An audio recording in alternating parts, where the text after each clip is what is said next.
Dr. S. Jaishankar, our external affairs foreign minister, has been very popular on social media. If it's Instagram, if it's YouTube shorts or anything else social, he's been very popular and for all the right reasons. He's been famous for destroying all the Western reporters as well as their rhetoric against India, as well as all the foreign policy questions thrown his way. And today we are going to take a look at all of these shorts and reels and react to it. So let's go.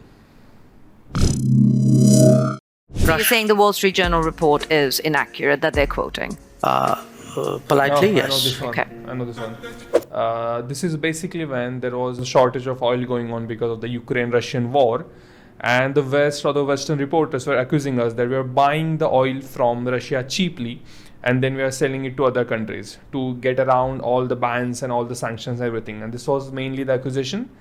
And let's see what it says. So I can say it less politely, India is but not a conduit to any Russian oil transactions. No, not. I mean, listen. Please understand the oil markets. There's an enormous shortage of oil. There's a physical shortage of oil. Getting access to oil is difficult. I mean, Still is bad. a country like India would be crazy to get oil from somebody and sell it to somebody else. I mean, this is nonsense. So that is your question answered. India and Pakistan have been accusing each other about terrorism. This is, by the way, this is the Pakistani reporter, and this question was asked when there was a conference going on in New York. I believe this was last year, and let's see what he's asking. Maybe a stupid question, definitely, but let's see.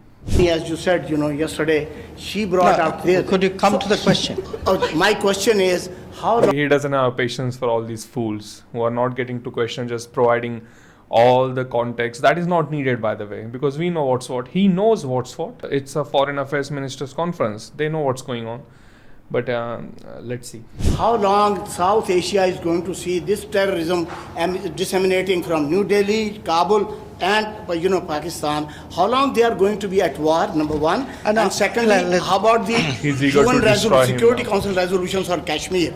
Does India abide by it or not? Thank you. You're asking the wrong minister when you say how long will we do this, because it is the ministers of Pakistan who will tell you how long Pakistan intends to practice terrorism.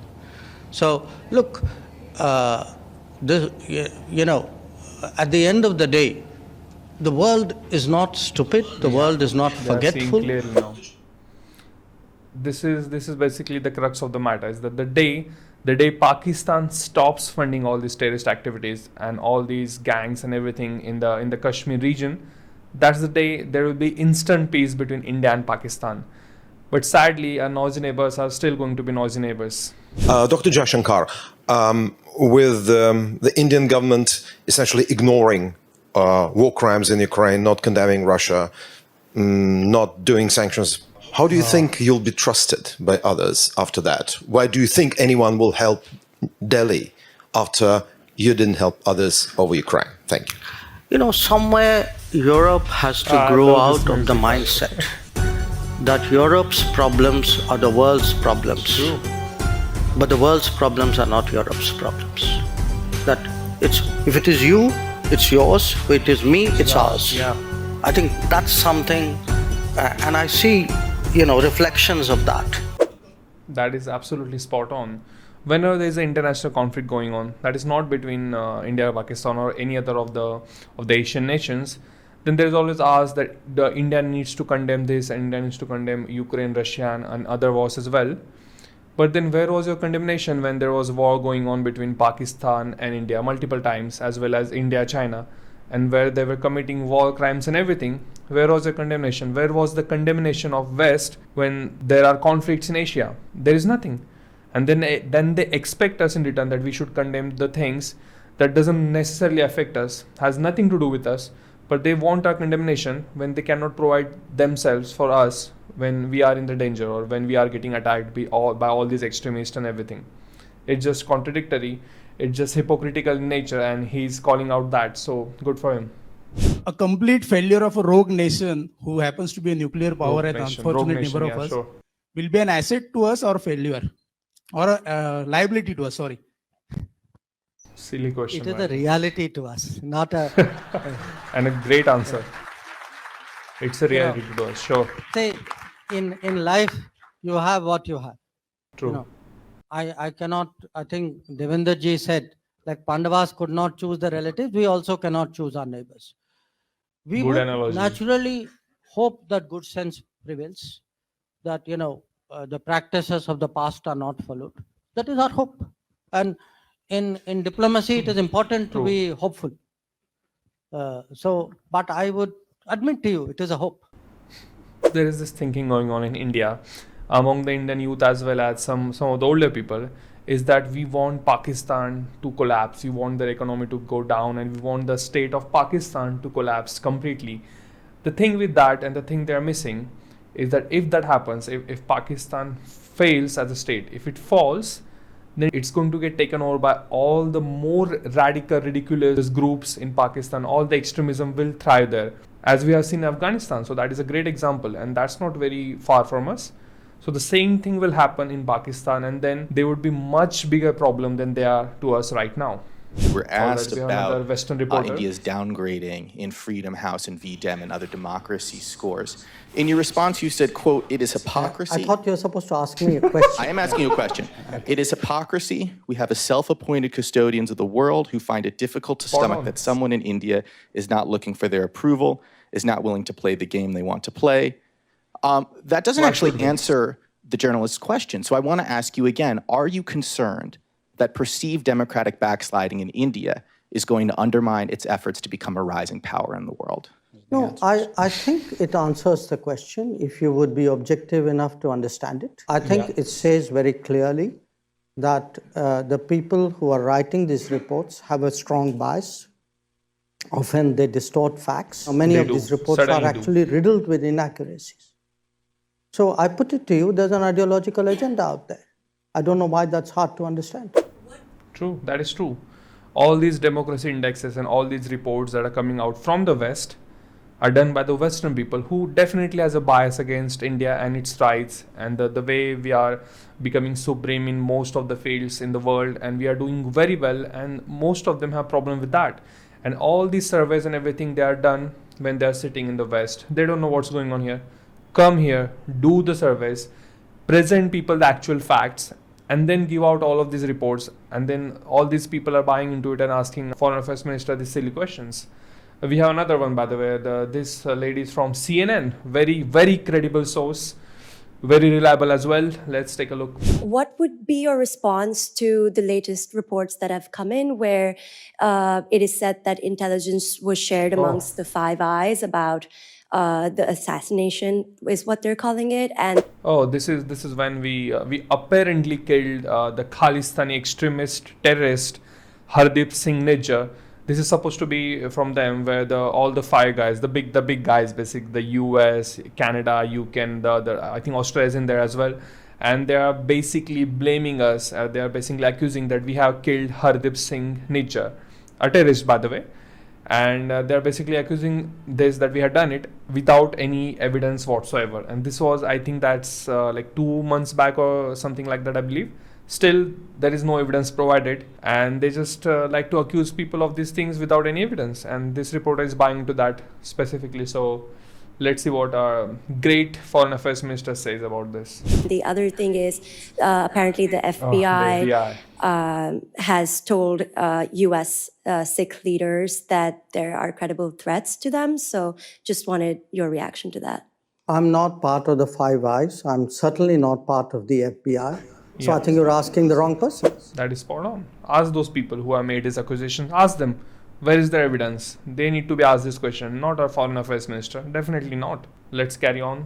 Or position paper, it seems that the foreign policy has only been shaped by after 2014. Because 2014-centric approach of foreign policy undermines the people and the processes which were involved since 1947. In a conflict between oppressor and the oppressed, India never was neutral. Professor Jha suggested that he could do my job better. I mean, that is certainly he is free to hold that opinion. I would say, yes, 2014 was a watershed moment. Yes, things have changed better after 2014. It has, definitely. Yes, our foreign policy has become more dynamic, more effective, more prominent after 2014. We have been clear, publicly clear at the Prime Minister's level, that this is not an era of war. True. When it comes to the impact of the war on Indian people or in the rest of the world, we have also done the right things about that. That is absolutely spot on what he's saying. Ever since 2014, ever since the BJP was elected as the government, India's stance or the way West or the other countries look at India has changed massively. Now everyone or most of these countries trust us. They see us as someone who can sort things out, who can sort out international conflicts, and we are becoming a major power when it comes to geopolitics. And that credit goes to BJP as well as him, because these people have been at the center of it to make sure that a country is respected throughout the world, which really wasn't the case before 2014. So he's spot on.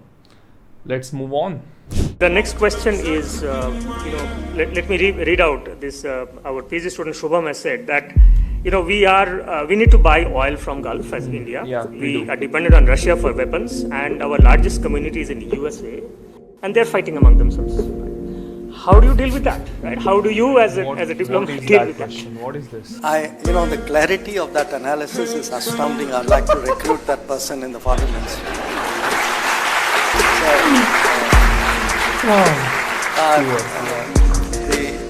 But joking apart, look, that is what our business is, which is, in a way, you have multiple interests, multiple sources, often contradictory, sometimes conflicting. And how do you actually manage different accounts and different relationships with the best possible outcome?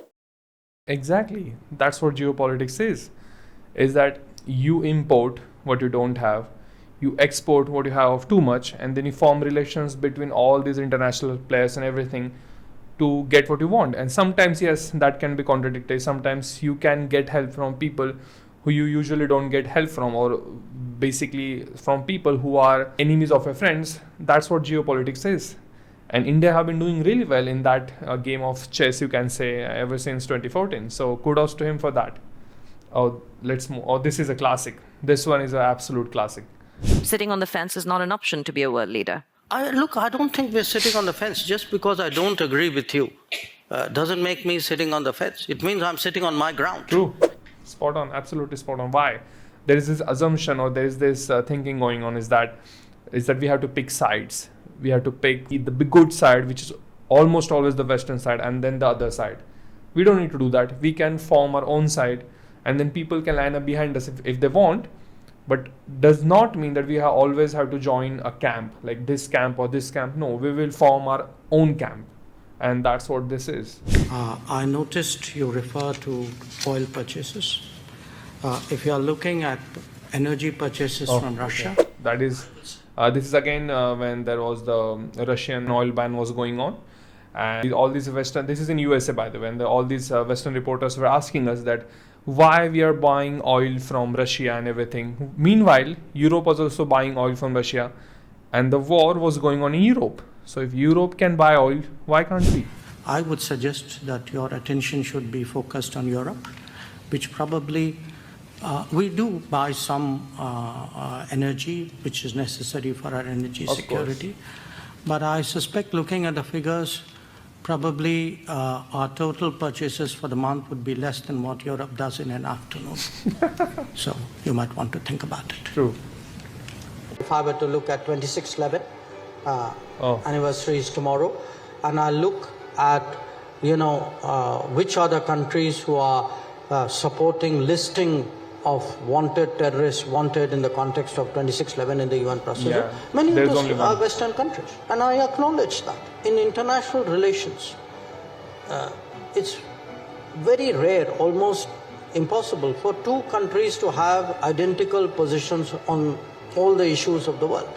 And especially the bigger you are and the more a diversity of interests you have, there will be overlaps of positions. There will be, as we say, it is convergence, it is not congruence. That is true. That is true. People like to assume, people like to think that because we are consistent here on this particular topic, then we need to apply that same consistency to other areas as well. Sadly, that's not the way it works. As big as India is, you cannot have that. You have friends from East, you have friends from West, We cannot just join one side and then we have to be consistent with them. Like sometimes we might agree with what US says, sometimes we won't. That's not a contradiction. That means we have to look at each subject independently and not try to get into one camp or another. And that's what we have been doing. So, good.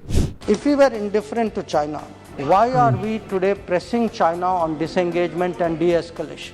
Why are we saying publicly that our ties are not normal?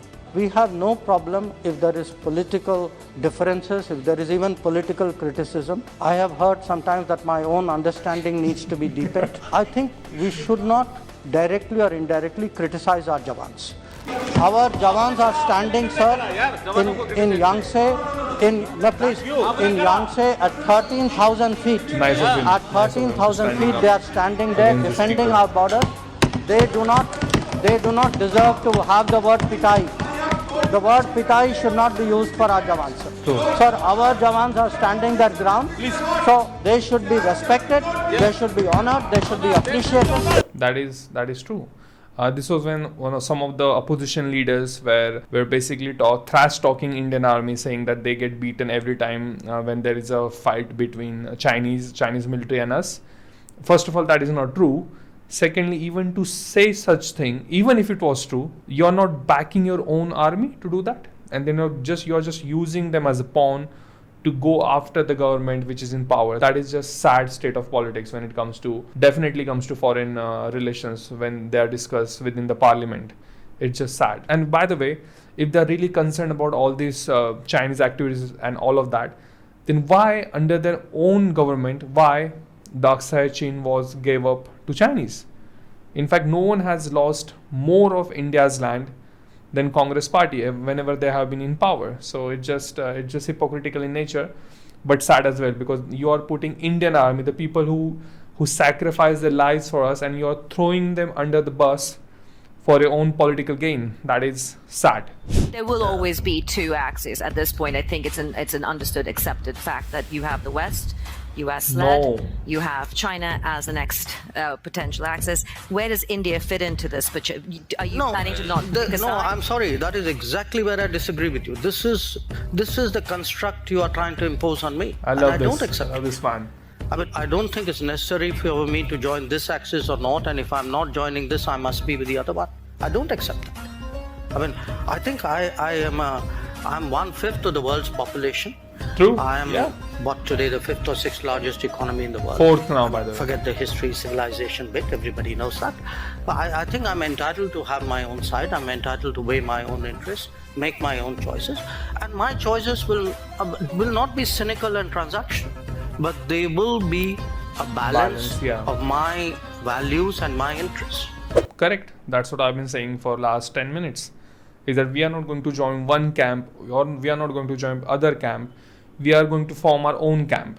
That's how it's going to be. We are not going to fall for any of the Western narratives that we need to pick the good side and we need to condemn the bad side. No, we will form our own side and then we'll decide based on each individual issue. But the opposition says that you have lost focus on our neighborhood. Even though you have a neighborhood first policy, relations with Pakistan has taken a downturn. China, you yourself said we have abnormal relations. Has focus shifted by us looking at the big picture? So why don't you ask people in Sri Lanka? What do they think about the neighborhood? Why don't you ask people in Bangladesh? Why don't you ask people in Bhutan and Nepal? Do they feel that today India is doing more? Is India more reliable? Is India more relevant? Definitely relevant. You get a very different answer. Now, if somebody says that the proof of a good foreign policy is to carry on with Pakistan as though a big terrorist strike hasn't happened and that's par for the course, then I'm sorry, they have a different worldview. That is fantastic. That is absolutely spot on. You cannot ask our enemies that how we are doing on foreign policy or how we are doing when it comes to our neighborhood. No, obviously they are not going to pick our side. You need to ask people who have been neutral. You need to ask Bhutan, you need to ask Nepal, you need to ask Sri Lanka, you need to ask Maldives, all these people, and see what they tell you. And obviously they will tell you great things about us because we have been doing great since last 8 or 10 years or so. So that's the crux of the matter. If you control your sovereign space, which I believe they do, if the terrorist camps operate in broad daylight in cities with recruitment and financing, can you really tell me that the Pakistani state doesn't know what's going on? Especially if they're being trained in military level combat tactics. So, when we speak about judgments and principles, why don't I hear sharp European condemnation of these practices which have been going on for multiple decades? True. That's the point. That's the point I was making earlier. Pakistan funds all of these activities in the region. They fund all these groups. They bring weapons to them. They train them. There are reports that Pakistan's own military trains all of these terrorist groups in the Kashmir region, or the so-called POK. And where is this condemnation of the West? Have you seen any of the Western countries recently or in the past condemning that Pakistan needs to stop these practices? No, I haven't seen it. Have you seen it? Let me know, because I haven't. And that's what he's pointing out, is that if you want our condemnation when it comes to your problems, then you also need to support us when it comes to our problems. Then that's what this is. So he's very good at that. He's very good at, pinpointing and catching the hypocrisy whenever people ask him stupid, bigoted questions. How do you see the realistic India-China relationship going forward, and what impact has China's behavior had on India's activities in the region? Well, Ken, one of the pleasures of dealing with China is that they never quite tell you why they do things. It's never been an easy relationship. It's always had its share of problems. It's had a war in 1962. Now, in 2020, when we were in the middle of our COVID lockdown, Chinese troops in very large numbers were moving towards the line of actual control. The troops are now much too close. And we cautioned the Chinese that such a situation could create problems, and sure enough, in middle of June in 2020, it did. So we had a clash in which 20 of our soldiers died. That is true. They claim that 4 of their soldiers died. At various points of time, the Chinese have given us different explanations. He's talking about the instance when there was a literal clash between the Indian army and the Chinese army as well. And obviously we have treated that we are not going to use the weapons on the actual line of control. So they were fighting with their fists and their sticks and everything. And there were 20 of our soldiers died, and apparently 4 of them died too. And the thing is, where is the condemnation of West? Where is it? I haven't seen it. Where is it? I went when they opened up travel to America in 2021, and my son lives in America, and I asked him, saying, we were going to a restaurant and they wanted to see our COVID vaccine certificate. So I showed them my phone. My son, from his wallet, produced a paper which was folded in thing and said, okay, this is my certificate. And I looked at his paper and I asked myself, okay, this is where they are, and this is... This is the first time I'm seeing this, by the way. Some of these clips I have seen before, because this is from like 2-3 years back as well. This is new. This is basically his son and him go to a restaurant in US, and then the person who is in, this is by the way when COVID lockdown was going on, and they're asking for the vaccine passports, and our foreign affairs minister basically gives his phone as his digital vaccine certificate and everything, and his son, who lives in US, he doesn't have it on his phone, because they don't even provide the vaccines on their phone. So you just have the piece of paper, and people like to criticize that we are behind in all these things and everything. But if you talk about digitalness, if you talk about digitalizing all of the red tape notions and everything, all these government documents and everything, we are very good at it. We are one of the most progressive countries when it comes to digitalization of all the government related documents that we would need or we need in public spaces. So that is incredible achievement for us. The whole idea of the CoWIN platform, that each one of you, like me, got on your phone that you go to this place on this date and you get this done. Now you must understand, this is not the case with much of the world. That is true. That is not the case, as you said. More than a decade ago, Hillary Clinton was visiting I know Pakistan, Islamabad. Hina Rawani Khan was a minister at that time. Standing next to her, Hillary Clinton actually said that if you have snakes in your backyard, you can't expect them to bite only your neighbors. But as you know, Pakistan is not great on taking good advice. The world today sees them as the epicenter of terrorism. Now, I know we've been through 2.5 years of COVID and a lot of us have brain fog as a result. But I assure you, the world has not forgotten, who has their fingerprints over a lot of activities. It's something which they should remind them. That is spot on, and we are at the end of this compilation. And what he said at the end of it is that yes, Pakistan have been epicenter when it comes to funding terrorist organizations or terrorist groups or even training them. Where was Osama bin Laden was hiding when he was killed? In Pakistan. Where was 26/11 attacks? Who funded 26/11 attacks? Pakistan. Where they were trained? Pakistan. And the thing is, as I said, when you have snakes in your own backyard, you cannot just expect them to bite only your neighbors, because they have bite Pakistan as well. There are every month, every couple of months or so, every 2 months, there is a huge bombing in Islamabad or other cities in Pakistan, and that's what happens. That's what happens when you harbor terrorism. They're also facing this problem when it comes to the Afghanistan border as well. So they have all those problems along with their own funding of terrorism and everything, and that which is impacting them as well. And that is it. Just stop this. Stop funding all of this, and we can live in peace. You can do your own thing. We will do ours. Let's not stop.